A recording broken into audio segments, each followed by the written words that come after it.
On today's video, we're going to discuss the Vancouver Canucks and in their 54-year history, how they have never won the Stanley Cup. But before we get to that, I want to give a huge shout out to the 68 subscribers who have joined our channel. Thank you guys so much for your support. I do appreciate it. And if you have not yet subscribed, please make sure you do so. We're trying our best to get to that 100 mark.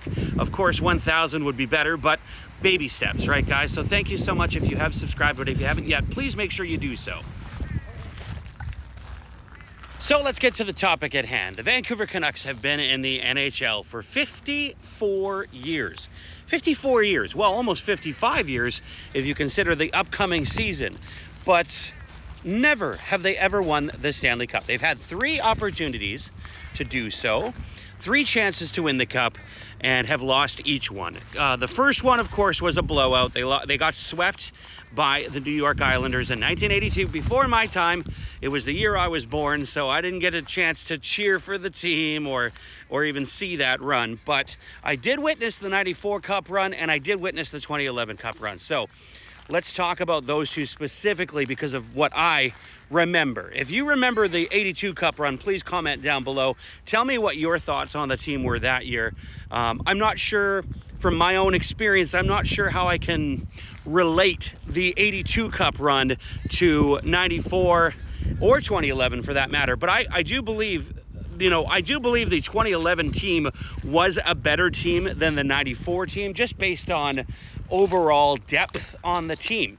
That being said, the 94 team technically came closer to winning the Cup in that they only lost by a goal to the New York Rangers in 1994. In 2011, the Vancouver Canucks went in as the favorites to win the Cup against the Boston Bruins, as they were the best team in the NHL that year.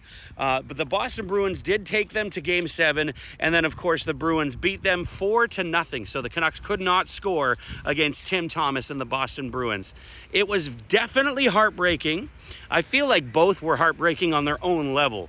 But from my experience, I think probably just because I was 12 years old watching the Canucks in 1994, that one seemed to be a little bit more heartbreaking compared to 2011. What was worse, of course, is seeing the results of what happened with the fans after each loss in 94 and 2011 with the riots that they had in Vancouver. I lived in Vancouver during the 2011 Cup run.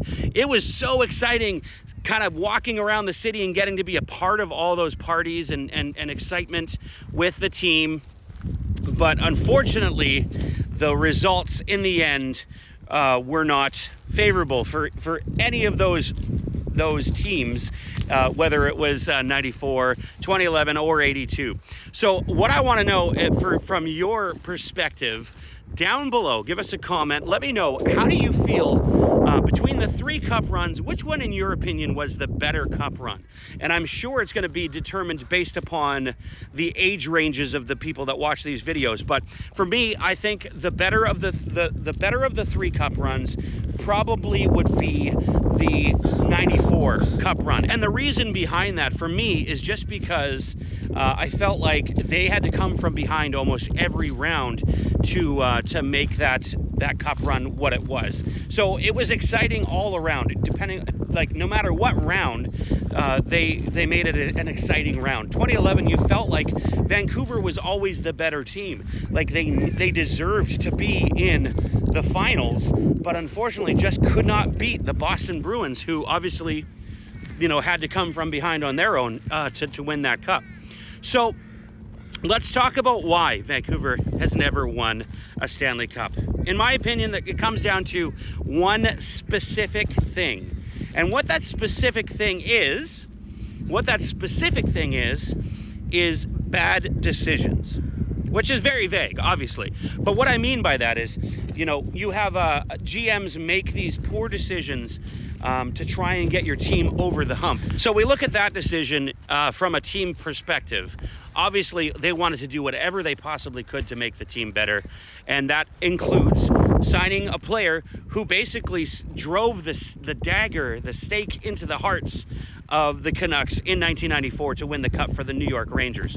They also decided eventually, after letting Pat Quinn move on, decided to hire Mike Keenan as the head coach of Vancouver Canucks. Once again, the head coach of the New York Rangers who defeated the Vancouver Canucks in 1994. So what they did was they decided, okay, well, they beat us in 1994. Let's get those guys who beat us and we'll try to win the cup with those guys. Those guys did not help the team in any way. I look at that, I look at those decisions and I look at them as sort of reactionary decisions. Compare that to the team that we have now. You've got a GM in Patrick Alvin and you've got a president of hockey operations in Jim Rutherford who are making smart, intelligent, strategic decisions for this team going forward. And it's something we as Canuck fans aren't used to because we look at this team as what we've seen in the past. You know, you look at this team as what we had even before Patrick Alvin with Jim Benning, who would make decisions on players, especially the hockey trades, where he would trade a player away to get a worse player back. You know, I think it's not arguable when you look at the OEL trade that brought OEL and Garland to Vancouver, when you're trading away a first-round pick and all those bad contracts to take on an even worse contract. I truly think that Benning believed that OEL was going to help this team, but obviously he didn't. That's a whole other video, though. That's a whole other video. What I want to know is, what do you guys think is the biggest mistake this team made that affected them long-term?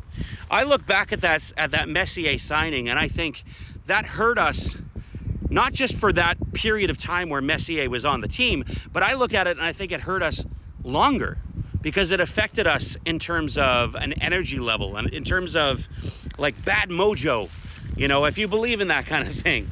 I don't know, maybe I'm being crazy, but I just feel like ever since they signed Messier, the team has had nothing but bad luck for years and years and years and years. So that's just truly what I believe. I believe that signing Messier was probably the worst thing that they could have done for the team for a very, very long time. Now, of course, I'm not saying that affects 2011. 2011 is a whole other story. You've got different GMs, different operations teams involved, but I truly believe that signing Messier was probably the most painful thing they could have done for that team. But I know that they had good intentions. It just, in the end, it hurt them for a long time. Let me know what you guys think below. Comment down below. Let me know. I'm very curious as to what you think is really what the reason behind Vancouver's downfall year after year after year after year. Never, ever winning a Stanley Cup in 54 years. And also, do you believe they will ever win a cup? Vancouver Canucks, Stanley Cup champions. Do you ever see that headline? I do. I personally do. I think that someday they will win a cup. I just don't know when. Hopefully it's this year. Hopefully, we'll see. They're putting together a decent team. But it's all a matter of if everything works out, if everything lines up. Let me know what you guys think down below. And thank you guys so much for watching. Please remember to subscribe one more time. We're doing our best to try and get to that 100 mark. We'll definitely see you guys in the next one. But before then, go Canucks go.